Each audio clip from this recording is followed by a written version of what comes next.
तड़कापुर के दिन चढ़ते ही नीम के पेड़ तले पंचायत की महफिल सज जाती है।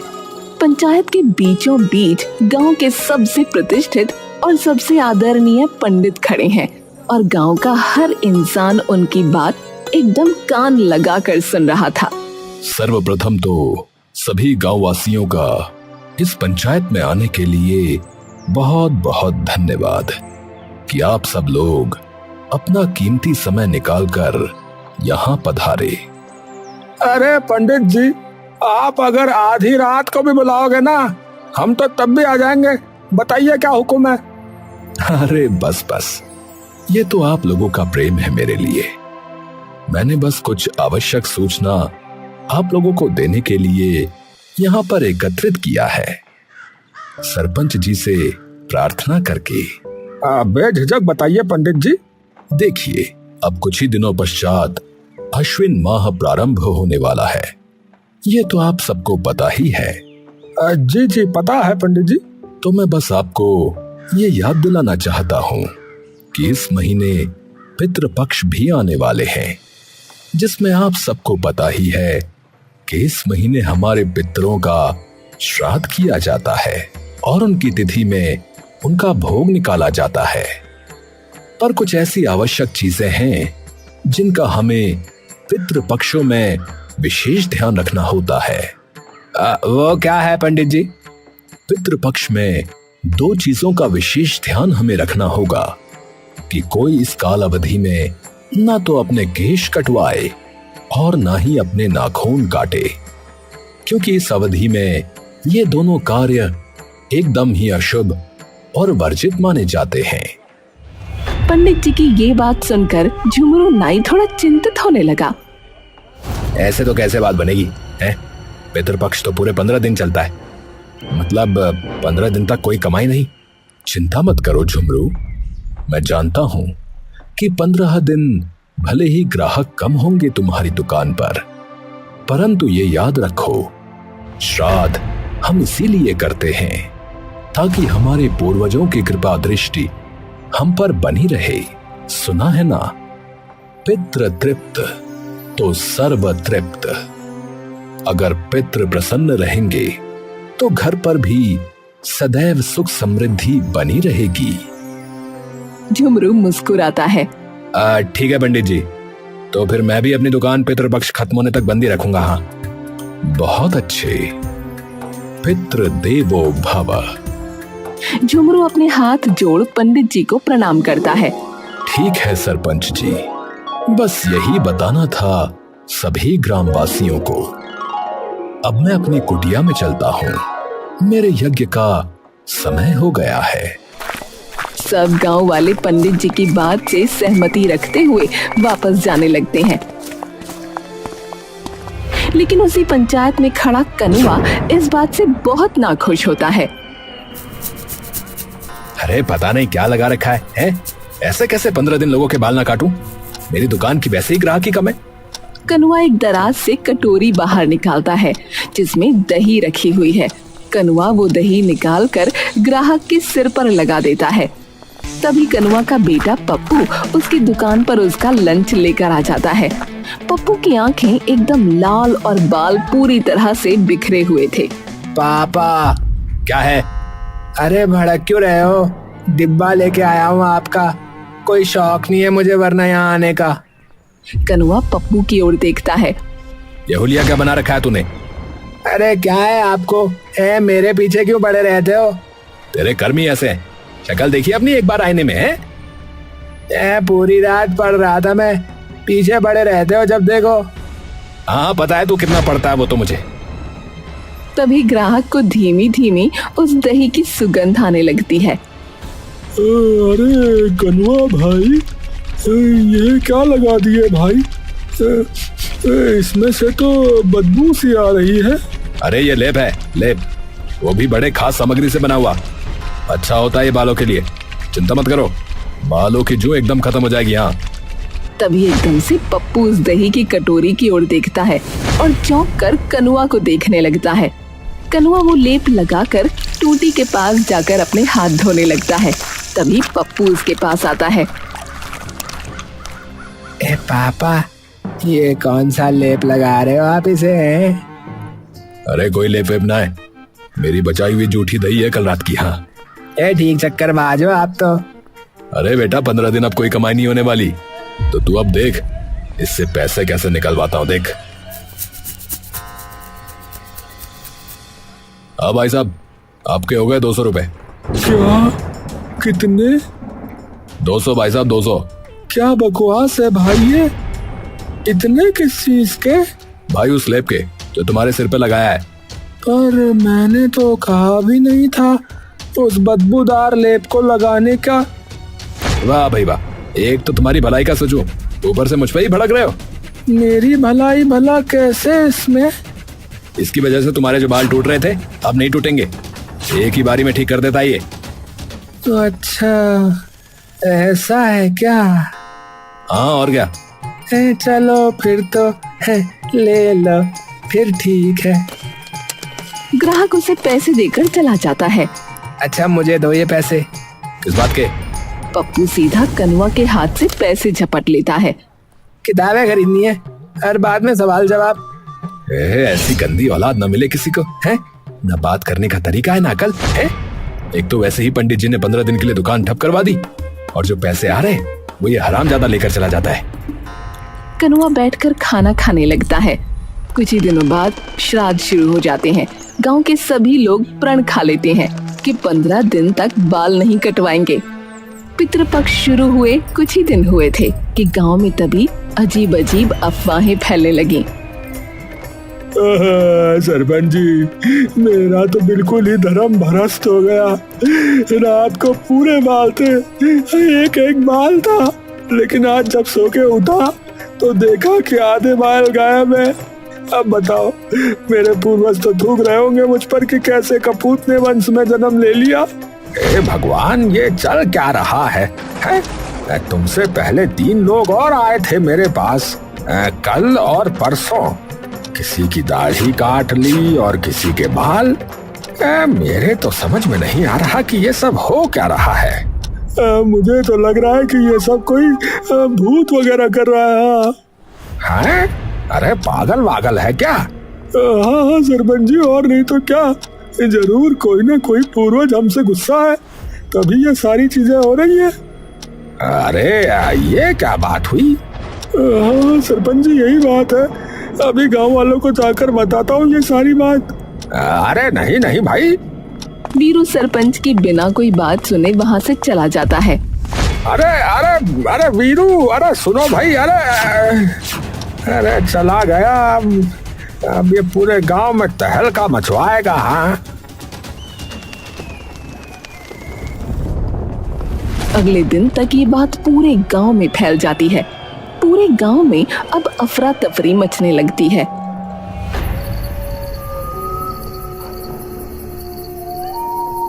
भैया, सोने से पहले हाँ बिल्कुल पैक होके सोऊंगा। हाँ बिल्कुल बिल्कुल बढ़िया से, बिल्कुल भी रिस्क नहीं लूंगा भैया मैं तो। हाँ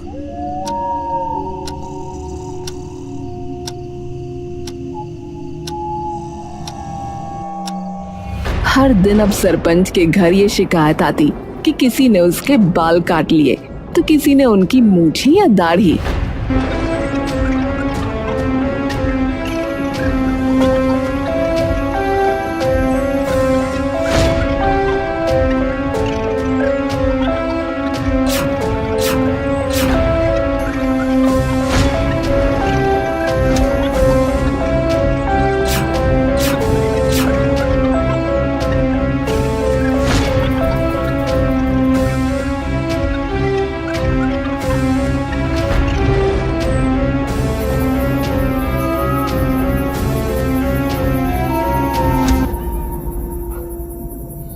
ओहो, अब कौन सी चिंता में बैठे हो? अरे कुछ नहीं, इन गांव वालों ने जीना हराम किया हुआ है। मुझे तो ये समझ में नहीं आ रहा कि ये सब कर कौन रहा है। ओहो, अब अपना खून सुखाने से क्या ही होगा। अभी तो चैन से सो जाओ आप। अरे कैसे सो जाऊं? मुझे तो हर वक्त ये डर लगा रहता है कि कहीं ये लोग आगे मेरी ही गर्दन ना पकड़ ले भाई। अरे आप एक काम करो ना, आप पंडित जी से क्यों ना पूछ लेते, क्या पता वो कुछ उपाय बता दे। हाँ, ये ठीक बताया तुमने। कल सुबह ही जाता हूँ पंडित जी के पास।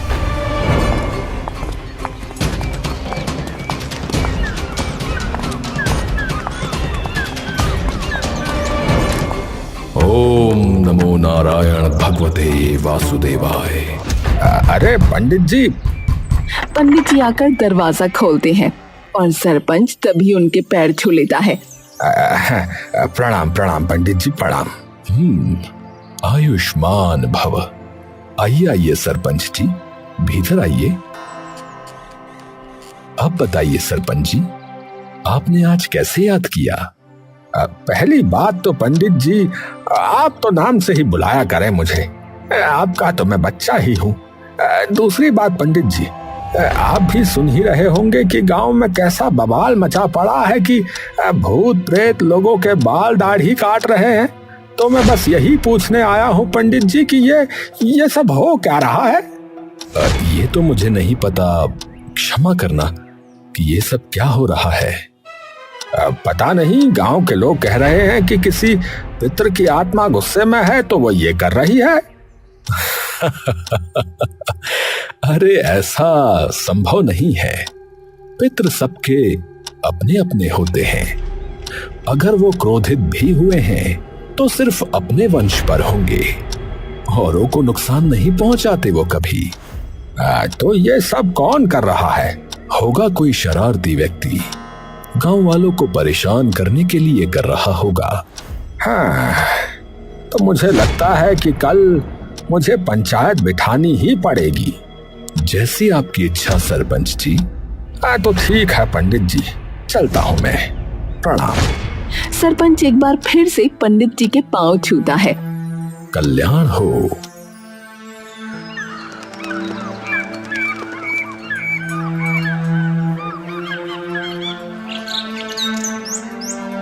सरपंच अगले ही दिन पंचायत बैठा देता है। हाँ भाई, आज सारे लोगों की जो शिकायतें हैं वो सुनी जाएंगी कि पूरी बात क्या है और ऐसा क्यों हो रहा है। तभी एक गांव वाला चिल्लाना शुरू कर देता है। अरे भूत का साया सरपंच जी, और क्या है? अरे सरपंच जी, ये किसी के पितृ ही कर रहे हैं। पहले ही चिल्लाए जा रहे हो। सबसे पहली बात तो ऐसा नहीं हो सकता। पितृ अलग अलग वंश के अपने अपने होते हैं, समझे? पूरे गांव का एक नहीं होता। तभी सबको पंडित जी के चिल्लाने की आवाज आती है। विनाश विनाश होगा उसका जिसने भी ये सब किया है। पंडित जी को देखते ही सरपंच की जान हलक में आ जाती है।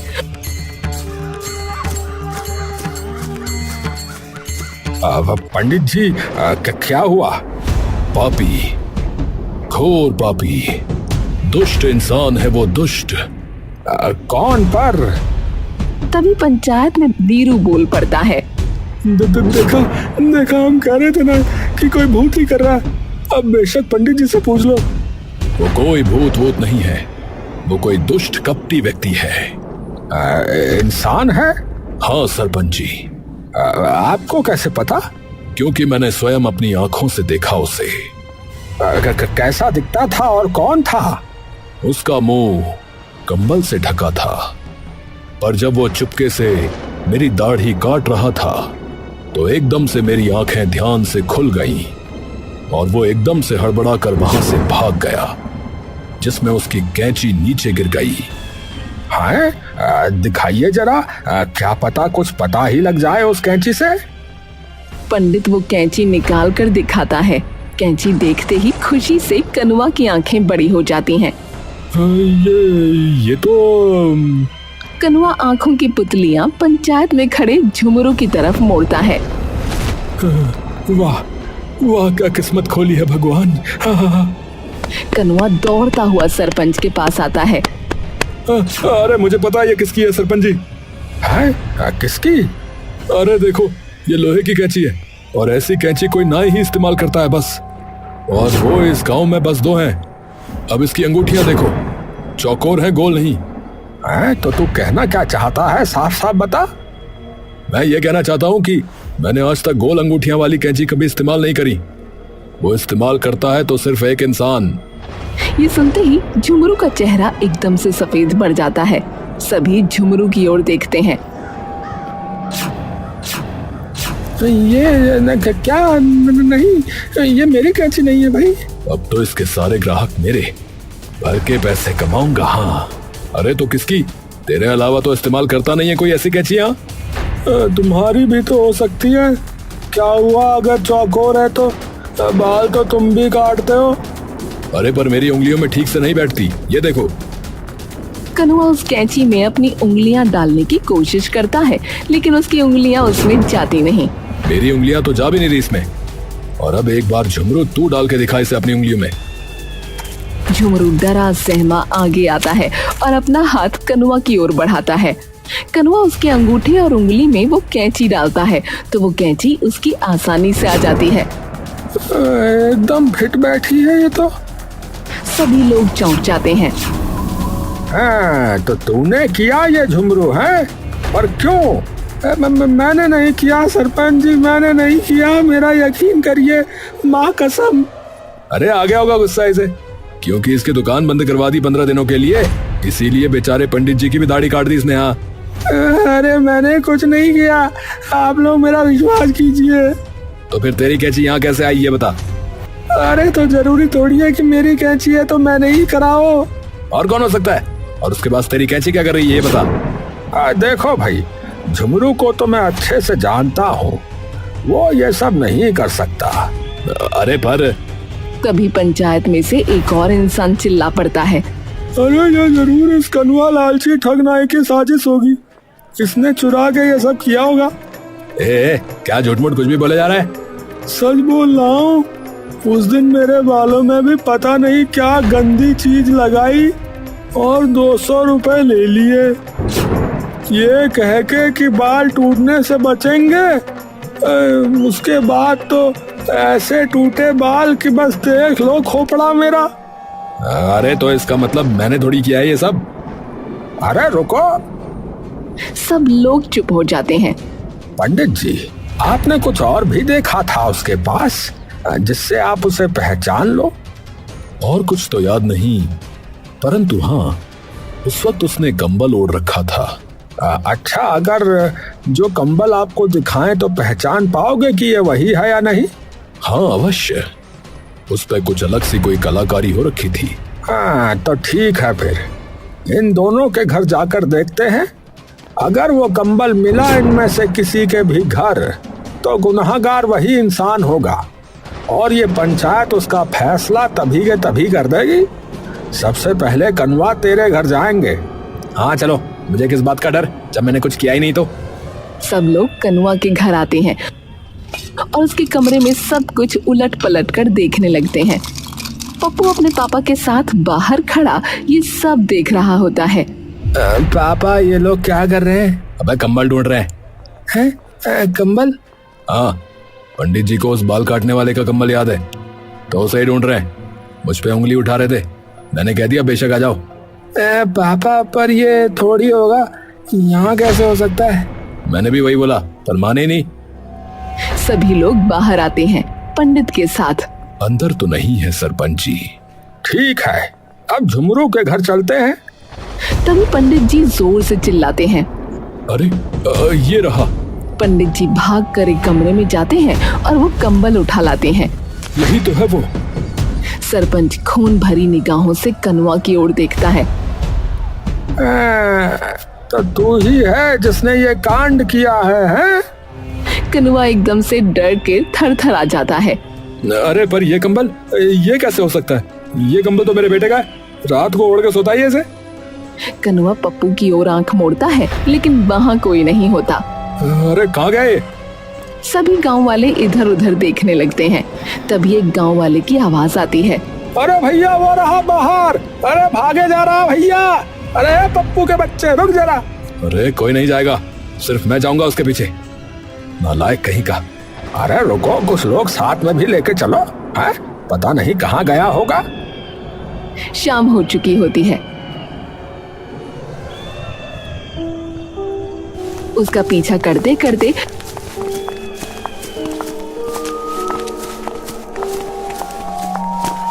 गांव के बाहर पड़े पुराने खंडहर में सरपंच, कनुआ और कुछ गांव वाले पहुंच जाते हैं। हाथों में लालटेन है। अचानक सरपंच की नजर कोने में जाती है। अरे रुको रुको, वो देखो, वहाँ वहाँ कोई है।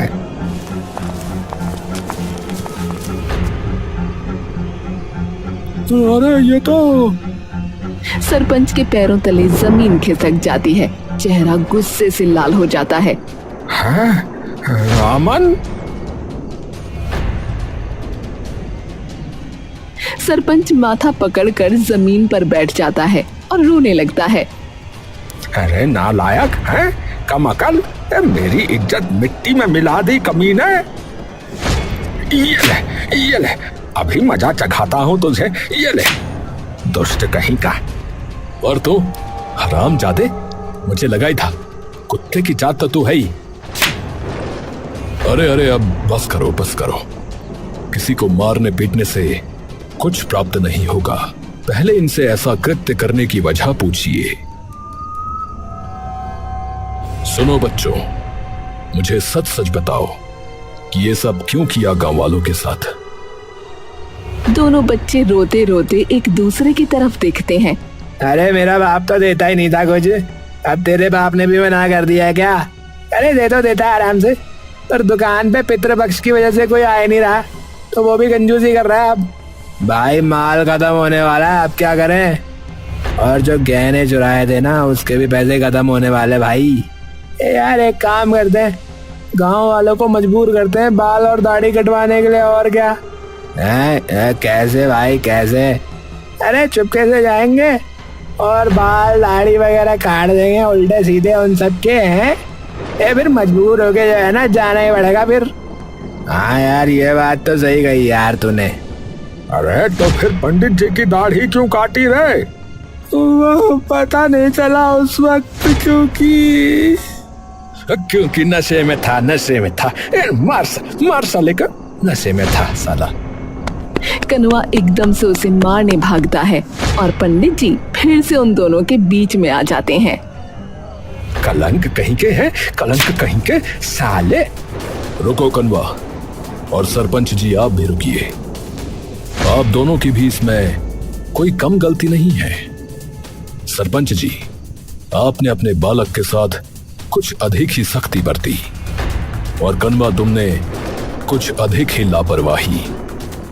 दोनों बच्चों को यही सख्ती और लापरवाही गलत राह पर लेकर गई है। कभी प्रेम से समझाया तुम लोगों ने? कभी कुछ पूछने का प्रयास भी किया तुमने अपने बच्चों से? बच्चा जो कर रहा है करने दो, कुछ नहीं देखना, और फिर इन्हीं के सर पर इल्जाम लगा दो। वाह, पितरों को तो बाद में पूछना, पहले अपनी अगली पीढ़ी को तो संभाल लो। हाँ, बेटा माफ कर दे मुझे जो ठीक लगा वही करता गया, अपने ही कामों में मसरूफ रहा। तुझसे कभी बैठ के बाप की तरह बात ही नहीं हो पाई, कभी कुछ पूछा ही नहीं तुझसे रे। देखिए सरपंच जी, मात्र माफी से कार्य नहीं चलेगा। अब इन्हें आपने सही राह भी दिखानी होगी।